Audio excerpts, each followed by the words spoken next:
네, 여러분 안녕하세요. 어제 제가 오늘 뭐 이 얘기를 하려고 하는 것은 아닙니다만은 홍준표의 9가지 덕성 이렇게 해서 올렸더니 그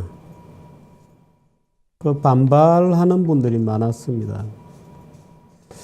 들어 뭐 여러분들은 사무실까지 찾아오기도 하고 그랬습니다. 제가 태극기 들던 애국 시민들이 추운 겨울에 그 눈발이 날리는 대한문 앞에서의 그 붉은 단심, 애국 단심을 이해를 못해서도 그런 것도 아니고 그분들이 지금 무엇을 원하는지를 몰라서도 아니고 특히나 그 여성분들을 중심으로 하는 홍준표에 대한 거부감. 왠지 홍준표는 박근혜 대통령에 대한 평가나 태극기 시위에 대한 평가에 있어서 뭔가 뒤틀려서 마음에 안 든다. 그 하는 그런 마음들을 물론 뭐 이해를 못해서 그런 것은 아닙니다. 제가 아직도 이 신무사에 몸을 담고 있다 보니 드러내놓고 할 수 없는 말들도 많이 있고 그렇습니다만은 이 지금 태극기 시민들은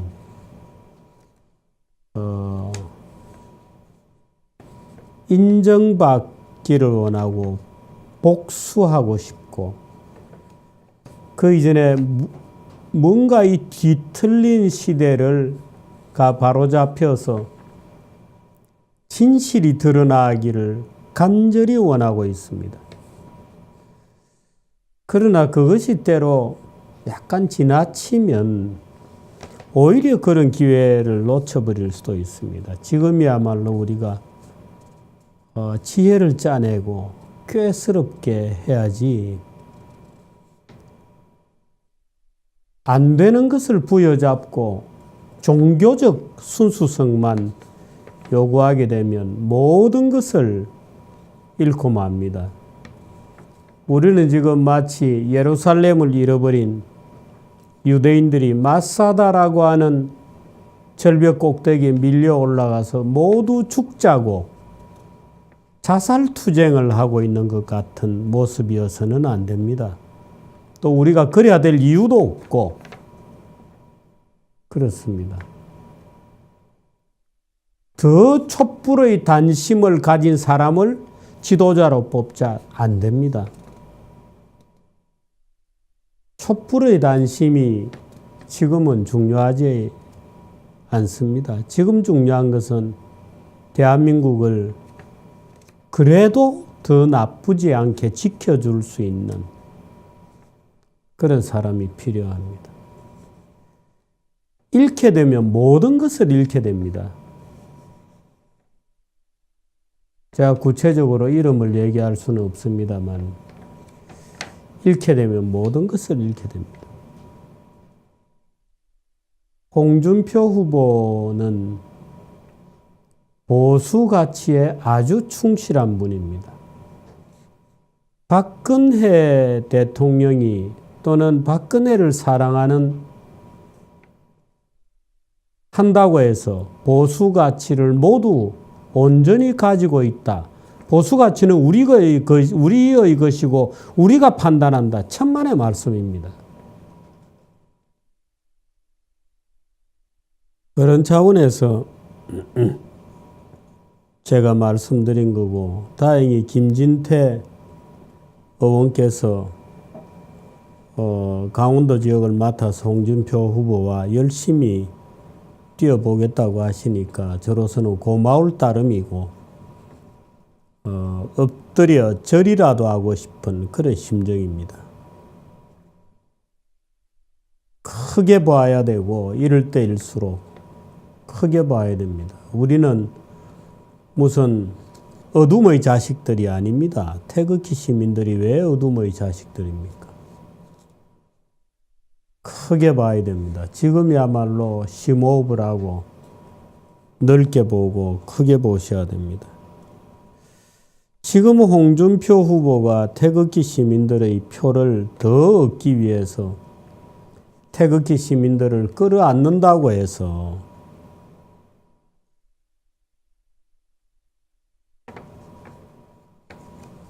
무엇이 이루어지느냐? 그렇지 않습니다.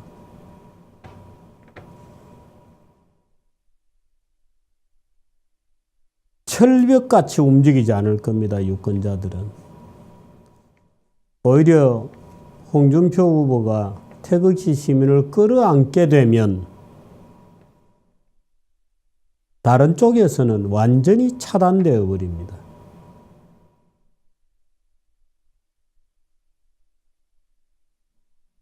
당신이 우리를 인정해라. 그럼 우리도 당신을 받아들이겠다. 안 됩니다. 안 됩니다. 안 됩니다. 저는 그것이야말로 사태의 심각성을 더 몰라서 그런 것이다. 이렇게 생각합니다. 사태가 그렇게 한가롭지 않습니다. 우리가 그런 나를 인정하라고 먼저 상대방을 글쎄요. 저는 사태가 그렇게 한가하다고 보지 않습니다. 이 판에 무슨 홍준표, 홍석현 무슨 이런 얘기 지어내지 마시기 바랍니다. 누가 그런 얘기를 도대체 지어냅니까? 내각제? 지금 하고 있는 것이 내각제입니다. 대한민국은 지금 대통령은 허수아비고 사실은 내각제로 돌아가고 있습니다. 국회는 내각제로 되고 있습니다. 국회 선진화법이라고 하는 족쇄가 채워져서 5분의 3결 60%의 결정을 못 얻으면 그 모든 법이 국회에서 단 하나도 통과가 안 되게 되어 있습니다. 더군다나 상임위원회는 다 전원일치 합의제입니다. 헌법재판소가 8대0의 전원일치 합의를 할 때 못 느꼈습니까? 지금 우리나라 국회가 하고 있는 게 거짓입니다. 그래서 박근혜의 개혁입법 단 한 건도 통과가 안 된 거예요. 지금 우리 국회가 하고 있는 게 내각제입니다. 그 내각제를 누가 만들었냐고요? 박근혜 대통령이 만들었습니다. 대통령 되기 전에. 그 말도 안 되는 인사청문회 누가 만들었냐고요? 박근혜 대통령이 만들었습니다. 임명진이 싫다고요? 박근혜 대통령은 김종인이 데리고 했습니다. 경제민주화를 내걸고 그것도 좌익 슬로건을 내걸고 했지 않습니까?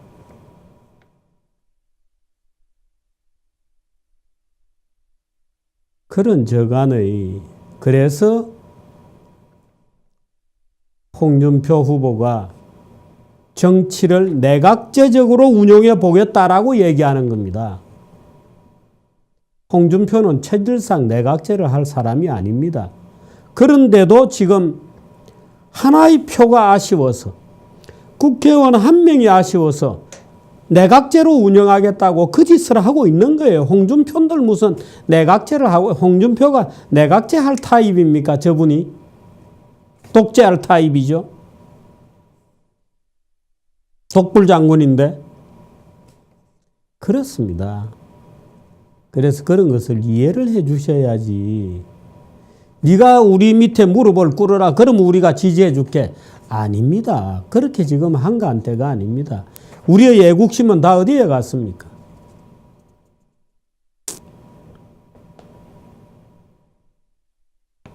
우리의 애국심을 생각해야지. 내가 그토록 지켜온 그 프로세스 전부를 홍준표 당신이 이해를 해라. 받아들여라. 그러면 우리는 너를 지원해 주겠다. 안 됩니다. 그거.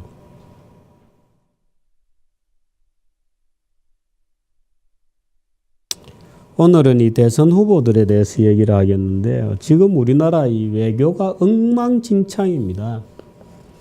박근혜가 탄핵되고 구속되고 최근 5, 6개월 동안 대통령 노릇을 못했으므로 그렇게 되었다? 아닙니다.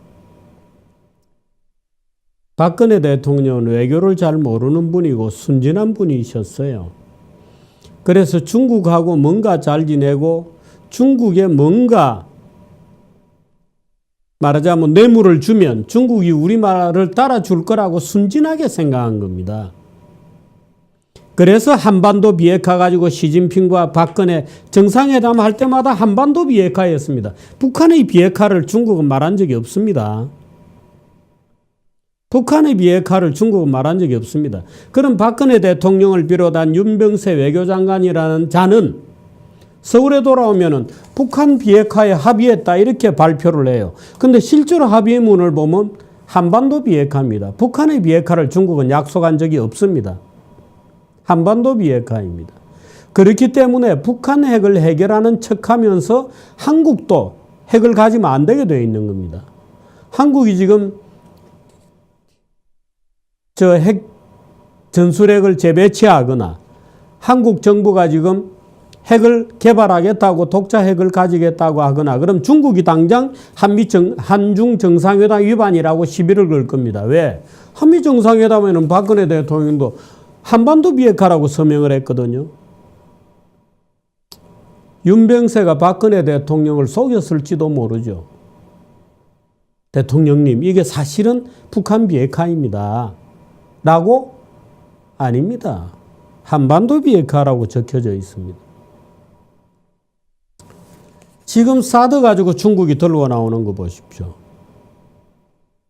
우리가 중국의 고개를 숙이고 들어가는 동안만 중국과 친구가 되는 거지, 우리가 우리의 입장을 또는 우리의 목소리를 내기 시작하면 바로 그 순간에 중국은 웃기지 마라 하고 나옵니다. 일본에 대해서는 사드가 똑같은 사드가 일본에서는 방어용이고 한국에서는 왜 공격용입니까? 일본에서도 중국 들여다보기는 마찬가지인데 그냥 힘의 논리일 뿐이죠. 제가 박근혜 대통령이 2015년이었나요? 천안문에 갈 때 그렇게 가지 말라고 주장했거든요. 아마 정규제 TV를 오랫동안 보신 분들 알 거예요. 그 가면 안 된다. 아무도 안 간다. 미국도 안 가고 일본도 안 간다. 결국에는 박근혜 대통령이 무슨 이상한 언론들이 또 부추겼죠. 중앙일보도 그때 아마 부추겼습니다. 천안문에 꼭 가야 된다. 중국과 관계를 잘해야 된다. 그래야 북핵 문제 해결된다. 안 됩니다, 그게. 그 결국 가보니까 뭐였어요? 시진핑의 똘마니들과 푸틴의 똘마니들만 모여 있는 거예요. 무슨 조폭 모임 비슷하게. 그게 서양의 제대로 된 국가 수반이 누가 전성절 기념식에 왔습니까? 전성절이라는 말도 틀린 말이거든요. 그 거짓말이거든요. 중국의 전성절이 어디 있습니까? 중국이 2차 대전에서 일본을 마지막에 패퇴시킨 거는 장개석입니다. 모택동이 아니었어요. 그 대만의 전성절, 대만이 전성절이라고 주장하면 옳습니다만은 중국이 메인랜드 차이나가 전성절이라고 주장하면 거짓말이죠. 그래서 그건 거짓말이니까 가서는 안 된다고 제가 누누이 얘기했었는데 그냥 갔어요. 그때 대통령이 예쁜 노란 옷을 입고. 제가 속으로 정말 큰일 날 일을 하시는구나. 왜 저러시나. 결국에는 이렇게 보복을 당하잖아요. 왜? 중국 애들 눈에는 중국 같은 애들은 알아서 기는 만큼 더 조지게 됩니다. 그 후진국의 속성이거든요. 우리가 알아서 기면 대우를 잘해주는 게 아니고 알아서 기면 더 바른 겁니다. 원래 못난 놈들은 그렇게 해요. 그거 지금 밟고 있는 거 아니에요. 박근혜 대통령은 외교를 몰랐던 분이고 미국에 대해서는 기본적으로 약간의 적대감을 가지고 있다는 의심을 받아왔죠. 중국과의 외교는 사드 문제 때문에 이제 완전히 엉망이 되어버렸고 이제는 만나주지도 않죠. 미국과의 외교, 일본과의 외교는 어떻게 되었나요? 위안부의 발목이 잡혀서 엉망이 되어버렸습니다. 제가 오늘 외교에 대해서 얘기하는 것은 주한 일본 대사, 한국에 나와 있는 일본 대사가 그 소녀상 때문에 돌아갔다가 지금 85일 만에 오늘 다시 서울에 들어왔습니다. 한일 간의 위안부 문제예요. 이게 문제입니까? 위안부 문제는 문제이죠. 분명히 문제입니다. 여성의 인권에 대한 문제고 여성에 대한 성착취의 문제고 문제이죠. 식민지 지배라고 하는 정치적 여건을 고려하면 강압성이 없었다. 단순히 상인들 간의 거래였다고만 볼 수는 없습니다. 일본 군대가 개입했고 일본 군대가 계약을 했고 그래서 일본의 제국주의 일본의 책임이 있다고 얘기하는 것은 yes. 누구라도 그 책임성을 인정할 수 있습니다. 그러나 그것을 사과를 받고 배상을 하고 또 사과하고 배상해라고 요구하고 또 사과하고 배상해라고 또 요구하고 지금 대통령 후보들이 전부 위안부 협상 다시 하겠다 이러거든요. 그러면 또 사과하고 또 돈 내놔라. 그 요구를 하는 도대체 한 번의 사건을 가지고 저 나라에는 몇 번 사과하고 몇 번 돈을 줘야 되느냐. 피해자이기만 하면 언제라도 끊임없이 무슨 요구할 만한 청구권이 저절로 생기기라도 한다는 거냐. 도대체 세계 어느 나라에 저런 게 있느냐. 뭐 독일인은 매년 사과를 한다고요? 아니 아우슈비츠잖아요. 수백만 명의 유대인을 학살했던 문제입니다. 위안부 문제하고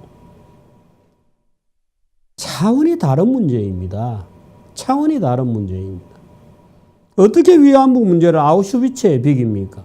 식민지배에 대해서 사과한 나라가 몇 나라나 있습니까? 식민지배에 대해서. 일본이 중국에 대해서는 사과하고 있다고요? 예, 하고 있죠. 왜? 중국과는 전쟁을 했으니까. 일본이 식민지배하면서 대한민국과 전쟁을 했습니까? 아니잖아요. 그런 논리로 따지면 3.1절에 또 사과해야 돼요. 맨날 사과를 해야 됩니다. 3.1절 기념일 될 때마다 사과를 해야 됩니다. 많은 분들이 죽고 다치고 하셨으니까.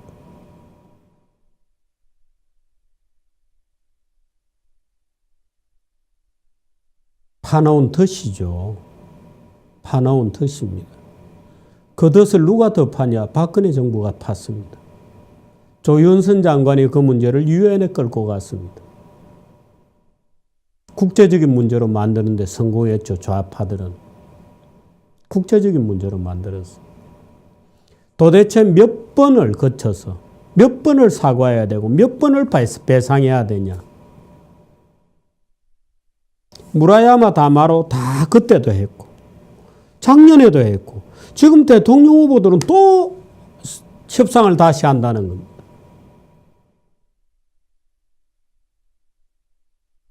세월호는 언제까지 조사하고 언제까지 사과하고 언제까지 배상해야 되죠? 한 번 피해자이기만 하면 그것으로부터 무한의 청구권이 생긴다. 천만의 말씀입니다. 언제까지 그렇게 할 겁니까?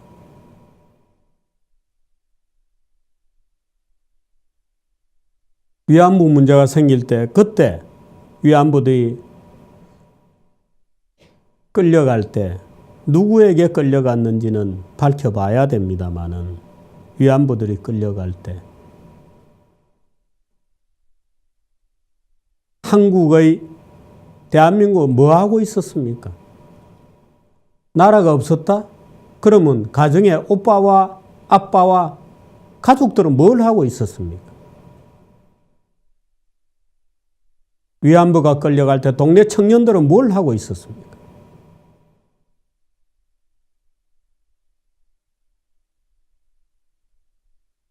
이런 문제들에 걸리면서 지금 대한민국 외교는 완전히 외톨이가 되고 국제적으로도 쟤들이 왜 저래 하고 왕따를 당하고 있는 중입니다. 아무도 한국을 아예 오질 않습니다. 요즘. 독일 메르켈이 오더라도 일본만 왔다가 돌아가는 겁니다. 영국의 찰스 황태자가 일본 갔다가 한국 건너뛰고 중국만 가고 그냥 돌아가는 겁니다. 한국 애들하고 놀지 마라. 한국 애들하고. 쟤 이상한 애들이다.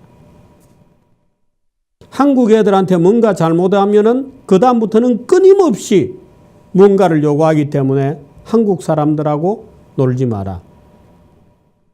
이번에 뭐 부산인가요? 어느 지역에서 뭐 한국인 도와주면 안 된다는 외국인의 무슨 뭐가 있었다 그러잖아요. 잘못 도와줬다가 오히려 바보 됐다. 한국인들은 이상하다. 위안부 소녀상을 만들 때마다 오히려 그 사람들은 그렇게 생각할지도 몰라요.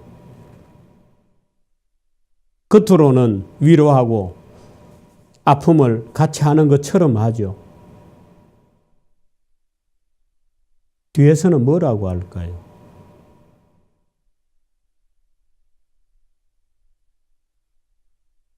박근혜 대통령의 친중 노선, 반일 노선, 지금은 국제적으로도 왕따. 트럼프 대통령조차 지금 한국의 대사를 아예 지명도 안 하고 있습니다. 지명도 안 합니다.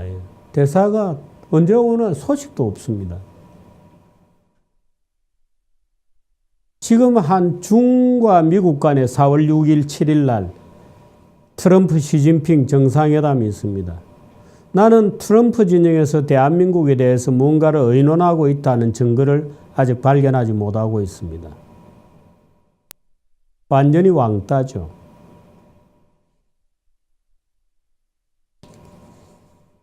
지난번에 미국에 틸러슨이 와서 한국 외무장관하고 저녁도 같이 안 먹었습니다. 저녁도 같이 안 먹었습니다. 그걸 둘러싸고 말들이 많았죠. 일본에 대해서는 동맹, 매우 중요하고 중요한 엘라이다 이렇게 얘기하고 동맹이다 이렇게 하고 한국에 대해서는 그냥 중요한 파트너 국가다 이렇게 얘기했습니다. 내심이 그대로 나온 거죠. 내심이. 점점 문제 국가로 되어가고 있습니다. 점점 이상한 국가로 되어가고 있습니다. 우리가 일본의 위안부 문제를 따지면 따질수록 전성절 같은 말도 안 되는 행사에 가면 갈수록 외국인들이 볼 때는 쟤들은 이상한 애야.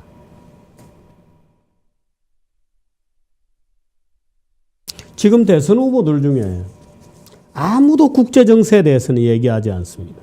저는 모른다고 봐요. 지금 북한에 먼저 가겠다는 사람이 제일 유력한 당선권에 들어 있습니다. 국제정세를 모릅니다. 우물한 개구리들입니다.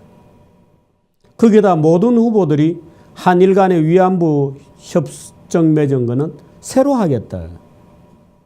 새로 하면 또 뭘 할까요? 또 사과를 하고 그 할머니들의 청춘을 되돌릴 수는 없으니까 또 사과하고 또 돈 내놔라 그럴 겁니까? 또 사과하고 또 배상을 내놔라고 할 겁니까? 그럼 한국인들은 어떤 사과를 하면 만족할까요? 한국인들은 이렇게 합니다. 한 번이라도 진정어린 사과를 안 했다. 그럼 어떤 사과가 국가의 행위로서 진정어린 사과가 됩니까? 박근혜 대통령이 한 번 사과 잘못했다가 저 고생을 했는데요. 국가 간의 사과라는 것은 무엇을 얘기하는 겁니까? 독일급의 사과를 해라? 무릎을 꿇고 꽃받치는 거?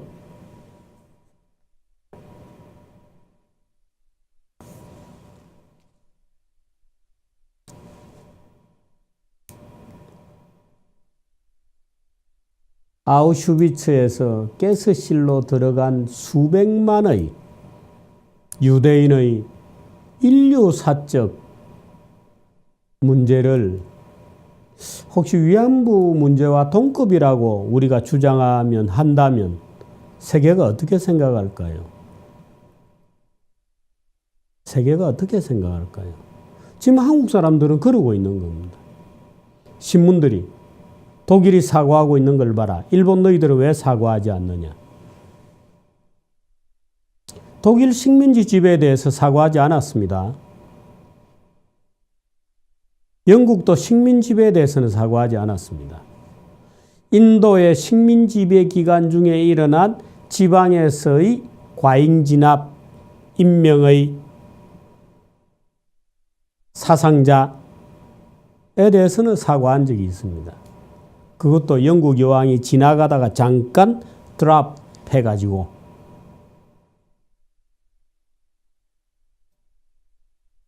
그렇습니다.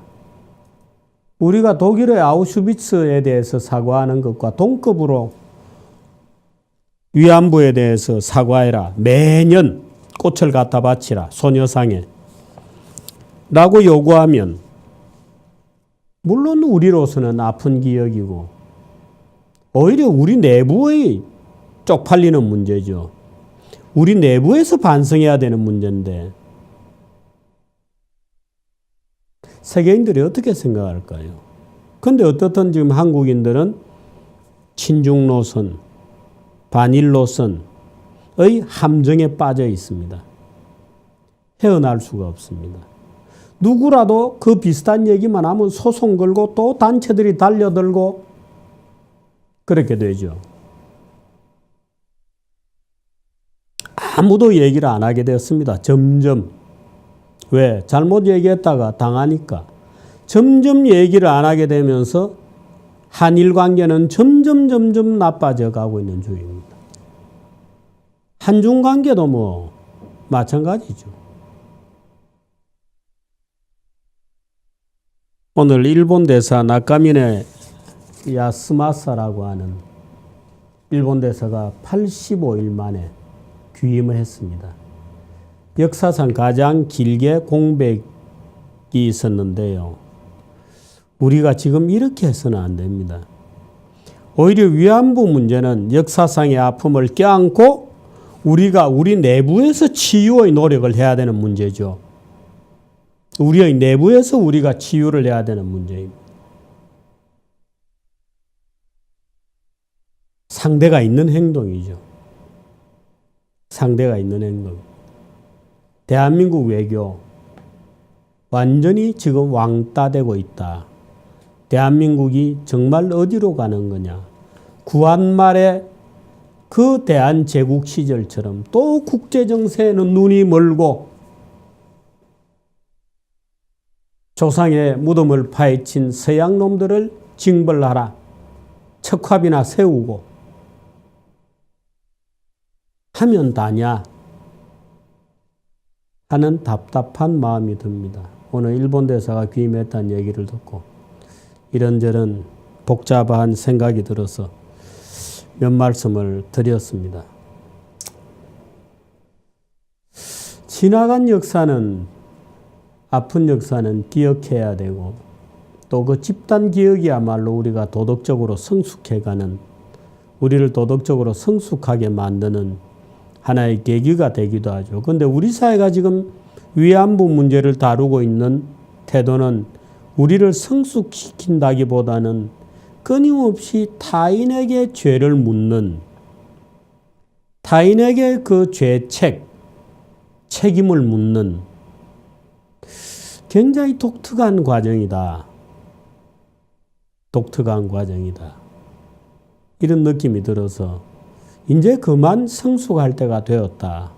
이제 그만 성숙할 때가 되었다. 이런 말씀을 드려보겠습니다. 여기까지 하겠습니다.